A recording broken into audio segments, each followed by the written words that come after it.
So ayan, gala mode na naman tayo for today, and for today's video tuturuan ko rin kayo paano ang steps para makapasok doon sa loob ng skating rink.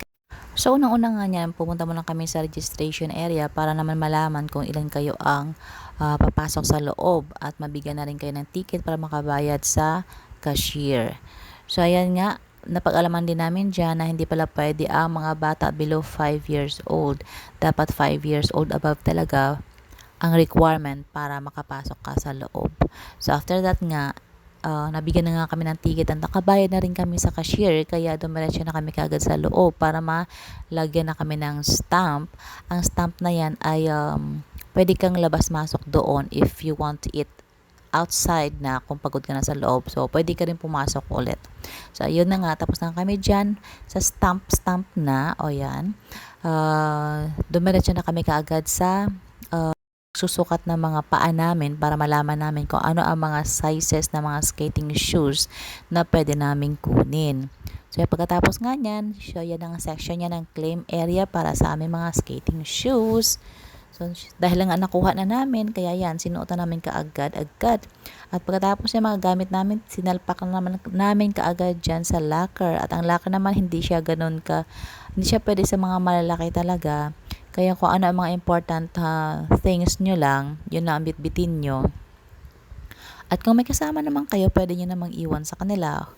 Or else, kung lahat kayo ay papasok, iwan nyo na lang sa sasakyan para naman safe.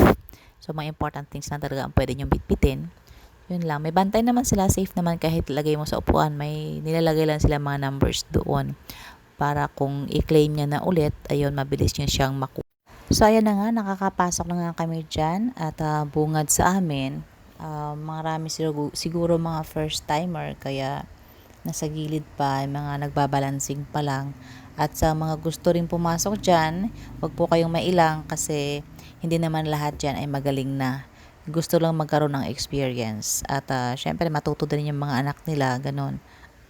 Pero mas advantage din kung natuto na kayo na rollerblades sa labas pa lang, kasi pagdating dyan iba kasi ang balancing ng rollerblades tsaka sa ice. So pero mas advantage siya kung marunong ka na mag rollerblades, at least kahit paano may knowledge ka na paano mag-balance. At kung medyo baguhan ka pa nga lang naman talaga, pwede mo namang gamitin yung hinahawakan nila na yan. Ang tawag dyan ay polar bear. Babayaran mo rin yan sa 125 yata.